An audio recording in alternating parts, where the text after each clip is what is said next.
What is the quantum biology of water? Let's get started on this one. Now, there are many incredible researchers that have hypothesized, theorized about this unique form of water in biological systems. Albert St. Georgi was an incredible researcher, a Nobel Prize winner, that first proposed the quantum tunneling of electrons in enzymes. And he also helped contribute to this idea of quantum action in water, this idea that there is a coherent state of water and an incoherent state of water, a ground state of water and an excited state of water. And the flux between those two states can give off energy for biological action. Now, Gilbert Ling is another researcher, Emilio Del Giudice and Preparata have done amazing research describing this phenomenon of different states of water, energetic states in water that can give rise to communication in the body as well as energy to actually perform biological action. Preparata talk about how these coherent states of water, these excited states of water, can actually attract molecules and reactants in the body. And when they give off energy for that biological action to happen, going down to a ground state or an incoherent state, that it gives rise to that biological action. It helps initiate that biological action as well as attract those molecules that are necessary for that, let's say, enzymatic reaction. Now, it was Professor Gerald Pollack who first identified a new phase of water under a microscope.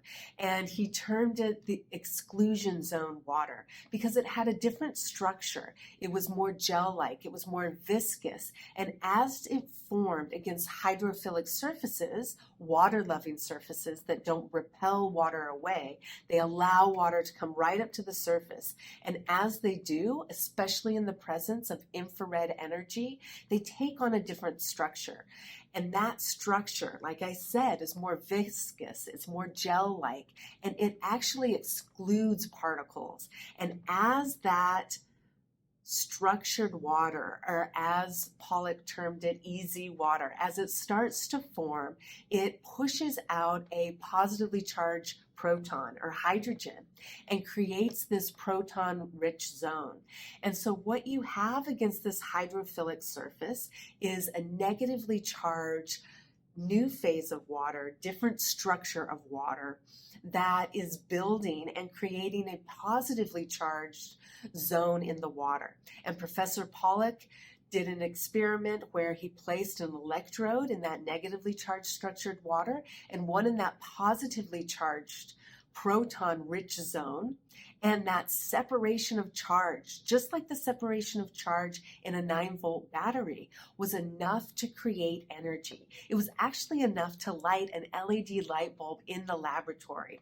Now, there are many out there that theorize that if this structured water is happening in our body and creating that separation of charge, then this can help explain some of the research out there showing the difference in this structured water zone on healthy cells and cancerous cells, right? Cancerous cells are showing a much smaller structured water zone on the outside of cells, and on the inside of cells, a much higher percentage of bulk water, or what we call regular H2O, not this structured, organized, crystalline-like water. Now, there's much to be discovered here. What is the actual molecular structure?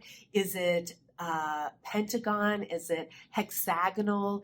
Is it H3O2? There's so much to investigate here, but we know that it's a different structure. We know that it has different properties. We know that it builds against hydrophilic surfaces like our cell membranes, like the fascial tubules in our fascia that connect to every single structure in the body. Know that there's a potential for a vast water battery within us. And applying those principles to our everyday practice or for our practice with clients and patients, the downside of that is really low, because what are we talking about as far as what we would do to support this water battery of structured, crystalline, ordered water lining our cells, lining our fascia?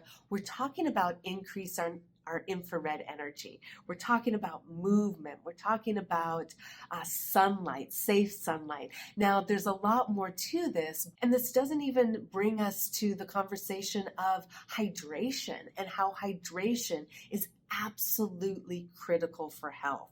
Our cells are bathed in water, and it is absolutely vital that we are tending to our intercellular and extracellular hydration, that tissue stiffness, the stiffness of a cell, and its ability to pick up on the vibrational communication in the body, pick up on that electromagnetic frequency communication is absolutely vital. Water is an incredible substance, all the way from how it allows for proper protein folding and function to how it serves as a reflective mirror, picking up on the frequencies in our environment.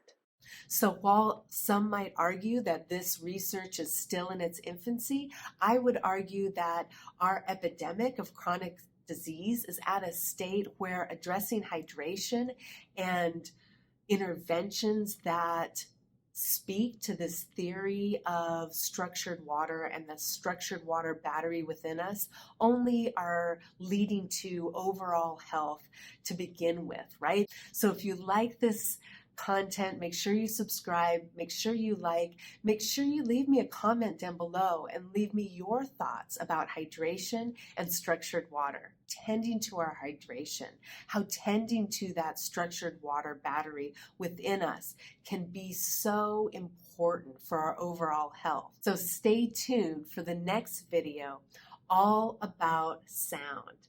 Thank you so much for joining me.